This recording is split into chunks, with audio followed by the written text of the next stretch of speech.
নমস্কার, ভাস্কর চক্রবর্তী বলছি ওম ARP take থেকে। আজকে শুরুই করবো একটা প্লেসমেন্টের খবর দিয়ে। একদম মর্নিংয়েই খবরটা এসছে আমার কাছে, আর তার সঙ্গে আমার একজন স্টুডেন্ট, একদমই স্টুডেন্ট যাকে বলে, মানে অফিসিয়ালি সে এখন কলেজ স্টুডেন্টও, লাস্ট সেমিস্টার চলছে এরকম কিছু। সে আমাকে যেটা রিকোয়েস্ট করেছে, সেই রিকোয়েস্টটা সেটাকে নিয়েও খানিকটা ডিসকাস করা যাবে। তো এ নিয়ে ফার্স্ট আমি আগে প্লেসমেন্টের খবরটা দিই। আমার কাছে রবিবার মর্নিং একটা ব্যাচ, একটা কোম্পানিরই 4জন স্টুডেন্টের একটা ব্যাচ ছিল। অলরেডি লাস্ট এখন চলছে, এখন প্রায় 5 মাস 6 মাস হয়ে গেছে, 6 মাসই প্রায় রানিং চলছে, এখন অলমোস্ট শেষ পর্যায়ে এসে গেছে।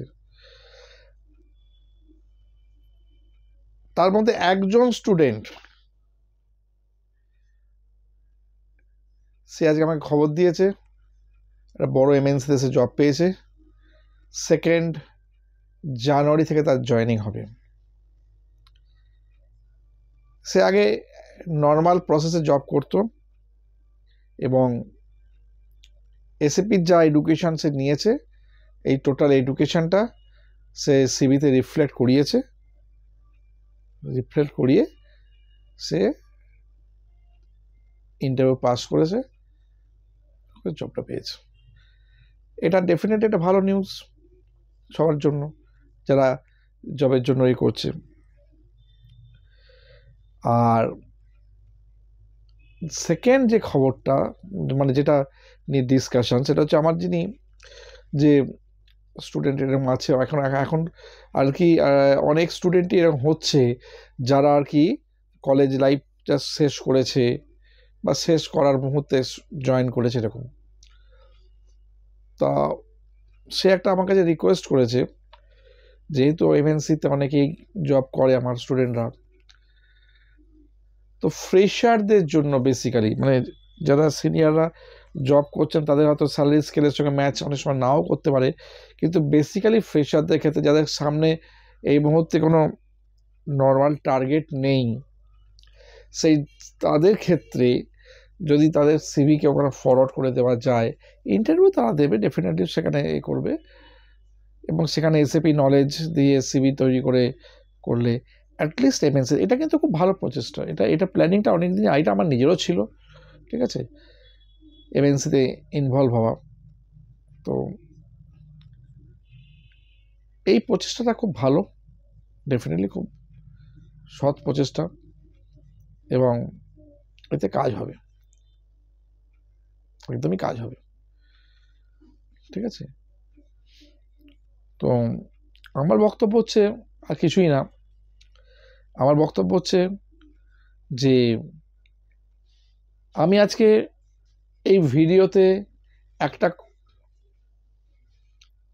কথা বলে দিচ্ছি, যারা এই ধরনের ফ্রেশার ক্যান্ডিডেট, যারা কলেজ লাইফ শেষ করেছেন বা যারা কলেজ লাইফ শেষ করার মুহূর্তে জয়েন করেছেন, আমি দায়িত্ব নিয়ে তাদের সিভি এইসব জায়গায় ফরওয়ার্ড করিয়ে দেবো, এবং সেখান থেকে যদি তারা শর্টলিস্ট করবে, তো আপনাদের ইন্টারভিউ হবে, তো ন্যাচারালি তো সেটা তো আলটিমেটলি আপনাদের কাছেই সব কিছু যাবে। তো আমি সেটা করে দেবো। আমি এক্ষেত্রে সমস্ত স্টুডেন্ট যারা আছে, যারা এইরকম ধরনের ফ্রেশার ক্যান্ডিডেট আছে, তাদেরকে আমি রিকোয়েস্ট করছি যে আপনারা এই জায়গাটা আমার কাছ থেকে এই সাপোর্টটা ডেফিনেটলি ভালোভাবে পাবেন, এবং একবার যদি এমএনসিতে ইনভলভ হয়ে যান যে কোনো প্রসেসে, তাহলে একটা বিরাট স্কোপ তৈরি হয়ে যায় ভবিষ্যতের জন্য, যে আলটিমেটলি আপনারাই করবেন। দেখুন, এই যে 4 জনের গ্রুপে যারা রয়েছে, আরও বাকি যে রয়েছে, তার মধ্যে আমি গত সপ্তাহে জানতে পেরেছিলাম, একজন আমাকে বলেছিল সে একদম বাড়ির কাছেই একটা জায়গাতে সে জব পেয়েছে, মানে যে জায়গা থেকে যে জব ছিল তাতে বেটারমেন্ট পেয়ে গেছে। হ্যাঁ, ডেফিনেটলি সত্যি কথা বলতে কি, আমি কোনোদিন নিয়ে করি না। ওখানে এসএপি নেই, কিন্তু যে প্রসেসে আছে, কিন্তু তার কাছে প্রসেসে কাজ করতে তার এত সুবিধা হচ্ছে, কারণ তার সিভিটাও সেই কারণে শর্ট লিস্ট হয়েছে, তার অনেক উপকার হয়েছে। আর আজকে আর একজনও ওই গ্রুপেরই বললো, সেও আর একটা কোম্পানিতে P2P প্রসেসেই পেয়েছে, সেখানে এখনো মতো এসএপি ইনভলভ হয়নি, কিন্তু যেহেতু তার এক্সপিরিয়েন্স ছিল এবং এসএপিটা সে করেছে, এই যে এসএপি করা এই জায়গাটা কিন্তু আলটিমেটলি আপনারা অনেকে ভাবে এটা কিন্তু ইন্ডাস্ট্রি দেখে নেয় যে এই ছেলেটার কিন্তু একটা যোগ্যতা আছে, যথেষ্ট যোগ্যতা থাকলে তবেই কি এসএপি ভালোভাবে শেষ করা যায়। তো তাকেও কিন্তু সেই জবটা দেওয়া হয়েছে। তাহলে কোনো না কোনোভাবে ডাইরেক্টলি হোক ইনডাইরেক্টলি হোক মানুষ কিন্তু আলটিমেটলি এসএপির কাছ থেকে এসএপি হিসেবে উপকৃত হচ্ছে। এবং ফার্স্টেশন জায়গাটাকে যদি আমি আমার নিজের লাইফের বিভিন্ন ফার্স্টেশন তার সঙ্গে যদি আমি আমার এই শেখাকে যুক্ত করে ফেলি, যেটা ম্যাক্সিমাম লোকের মতো স্টুডেন্টের মধ্যে দেখা যাচ্ছে, তাহলে কিছু করার নেই। কিন্তু আমি এইটুকুনি বলতে পারি যে একটু দায়িত্ব নিয়ে আপনারা যদি এই জায়গাটা করেন, শেখেন, এবং আমি আবারও বলছি ফ্রেশার ক্যান্ডিডেট যারা জাস্ট কলেজ পাস করে বেরিয়েছেন তাদের ক্ষেত্রে বলছি আপনারা নিশ্চিত থাকতে পারেন, আমি আপনাদের সিভি ফরওয়ার্ড করিয়ে দেবো, আপনারা শিখলে আপনাদের উপকার হবে। বাট আমি কোনো কমিটমেন্ট করতে পারবো না যে ভাই জব আমি পাইয়ে দেবো, এটা পরিষ্কার করে দিলাম আমি আপনাদের, ঠিক আছে? তো যাই হোক, প্রত্যেকে ভালো থাকবেন, নমস্কার।